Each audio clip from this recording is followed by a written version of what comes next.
Šiame epizode mes pietaujame upėje, o tam mums prireiks plausto. Video produkcija dieną naktį dirba.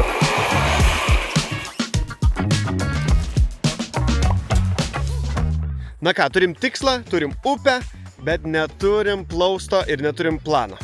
Kieme jau stovi lauko baldų komplektas iš senukų, tad plaustas turės atlaikyti ne tik mane, bet ir valgomą į stalą. Bet kadangi aš nieko nežinau apie plaustus be kelių gerų YouTube video, man reikia Sailės pagalbos. Gerai, tai paskambinsiu kapitonui Ugniui, nes jisai Galvės ežere plaukioja su turistais ir jisai tikrai turės man gerų patarimų.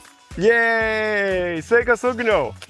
Sveikas, Lidai. Žiūrėk, aš noriu statytis plaustą ir man reikia kelių patarimų, kad mano plaustas nenuskęstų. Plaustui reikės gero, tvirto, stipraus pagrindo. Jį pasidaryti gali bandyti iš plastikinių butelių, bet šiaip patarčiau naudoti suspaustą putoplastą. Taip pat laive labai svarbu pasirūpinti saugumu. Tai rekomenduočiau įsimesti gelbėjimosi ratą arba bent jau užsidėti gelbėjimosi liemenę.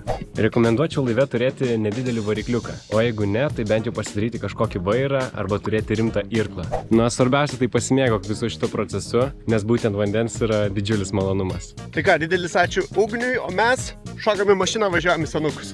Ok, tai kadangi plaustas yra didelis daiktas, mums reikia ilgų lentų. Tai ilgų lentų mes galim rasti senukų drive-inę.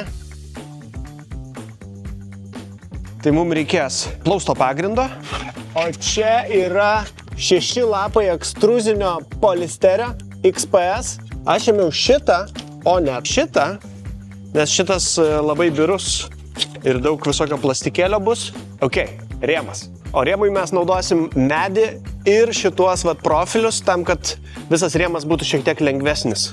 Ai, mums plokščių reikia. Taip, ir dar šitos impregnuotos plokštės, kurios bus mūsų plausto pagrindas. Grindys? Grindys. Na ir tuo pačiu galima užlėkti į vidų, pasirinkti smulkių dalykų, susimesti viską į mašiną ir susimokėti ir išvažiuoti. Tai toks tas senukų drive-in, tikiuosi, kad jau atvažiuosim prie upės ir viskas bus 1, 2, 3. Bet kaip žinom, dažniausiai taip nebūna. Turim ką nutart ir pasitart ir ką mes čia darysim.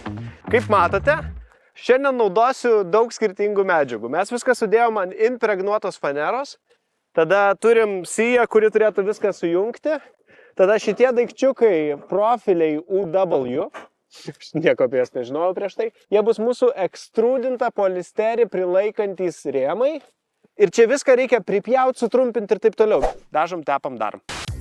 Nu, man atrodo, kad jau kažką netaip darau. Bet tegu tik džiūsta. O dabar judam pagaliau į kitą etapą.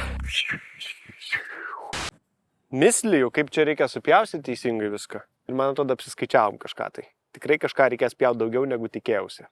Ką man reikia padaryti, kadangi matematikos dievai taip mūsų prašo, kad sutalpintumėm viską į teisingas vietas, reikia nupjauti šitos kantelius. O čia aš įsivaizduoju, kad plius minus man turėtų labai neblogai patikoti. Bet jūs galite paklausti, Linai, kodėl tu, jeigu nepjauni ten su garsiais įrankiais, kodėl tu užsidėjęs ausinės?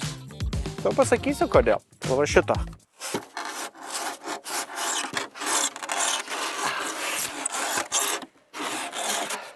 Tai yra man vienas baisiausių garsų, kokį galėčiau sugalvoti. Ok, tai dabar yra mano mėgstamiausia video dalis. Pasidarykim darbo stalą.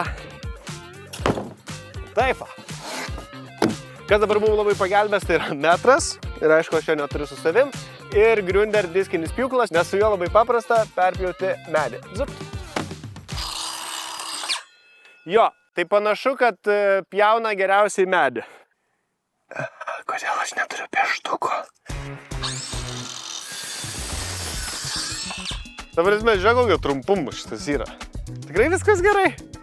Jeigu kažką netai pamatavom, jums bus tik įdomiau žiūrėti. O metalui pjauti mes naudosim Gründer diskinį šlifuoklį. Nemanau. Kampinį šlifuoklį. Va, prisimeriau. Čia yra labai įdomus dalykas, kurio aš labai ilgai neradau. Tai šitiem diskeliam nuimti reikia tokio įrankio. Pasirodo, kad šitas įrankis yra labai patogiai įdėtas į rankenėlę. Mūsų čia video produkcija dieną naktį dirba, kol neteis realiai pasiskus kaimynai, o pjausim grybą. Fejaverija!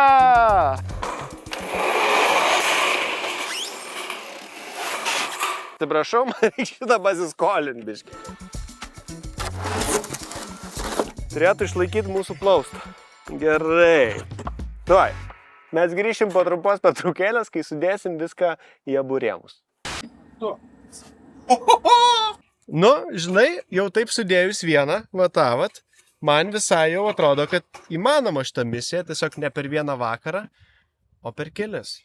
Ok, tai kuo čia mes vakar baigiam? Man atrodo, kad mes vakar padarėm dalį rėmo, dabar reikia pabaigti tą visą rėmą, kad tenais patogiai įsikurtų mūsų planktonai. Pantonai, jo.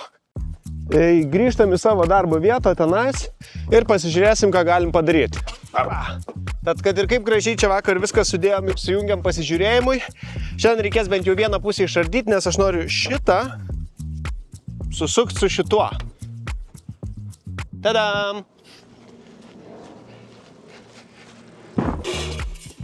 Ok.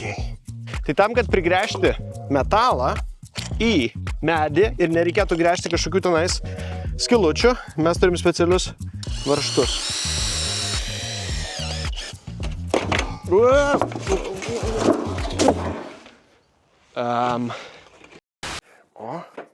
Gerai, kad pirštinės turiu, nes šitie metalai jau man būtų gerai supjaustę rankutes. Negi tai bus pirmas varžtas? O, taip. Tai buvo pirmas varžtas. O, bet žiūrėk, kaip gerai sekasi. Čia dar porą varžtų šiandien bei ten. Taip. Oi, pamiršau atsuktuo. Jeigu nepavyks plaustas, tai tada jau turėsiu vieną iš 4 namo sienų. Vis tiek gera pradžia. Tai tam, kad šitas plaustas neišeitų šarabanais, vos tik mes jį išleisim į vandenį, aš sugalvojau nupirkti klijų, kurie skirti yra pamatų apšiltinimui šitam, ir pabandyti priklijuoti šitą dalyką. Susikaupiam ir ką dabar reikia padaryti, tai pritvirtinsiu pirmąją plokštę ir tada vėl grįšim čia, nes reikės nupjauti antrą, kad gražiai atrodytų. Dabar mūsų tikslas yra vienas – susukti kuo daugiau varžtų, kad būtų kuo kažkaip tai tvirčiau. Kas čia buvo? Kaip per greitai čia jau varėm. Kova!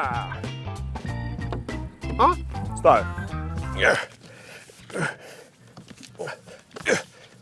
Čia kažkaip tai šitas visai normaliai pakilo. Man atrodo, jis tik dar labiau kyla.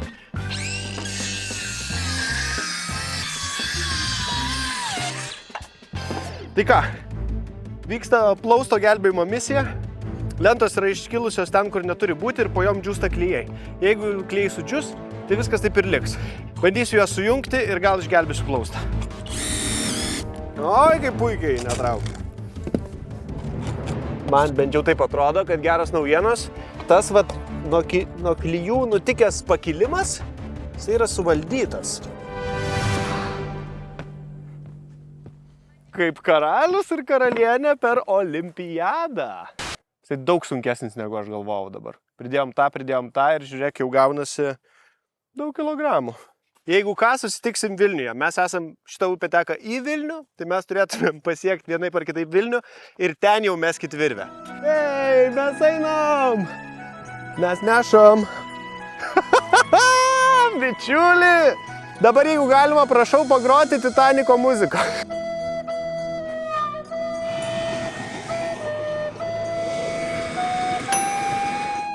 Pirmas testas pavyko, aš labai džiaugiuosi.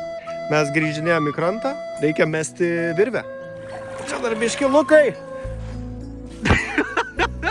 Čia bus mano vairas. Daili vasariška staltis iš senukų. Taurė. Vaza. Aš esu pasiruošęs plaukti. Wow! Dar kai ką noriu parodyti. Paskutinės minutės sprendimas. 2D irklas. Net apsvaigau. Saugumas svarbiausia, dėl to aš turiu ne tik gelbėjimo ratą, bet ir liemenę. Bet aš tuo pačiu labai pasitikiu mūsų plaustu. Nu kaip čia viskas atrodo? Dugnas solid.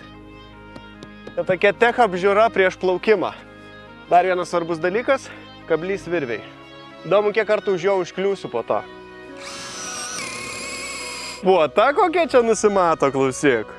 Man atrodo, mes pasiruošę plaukti. Šlapia, šlapia. Šlapia, šlapia.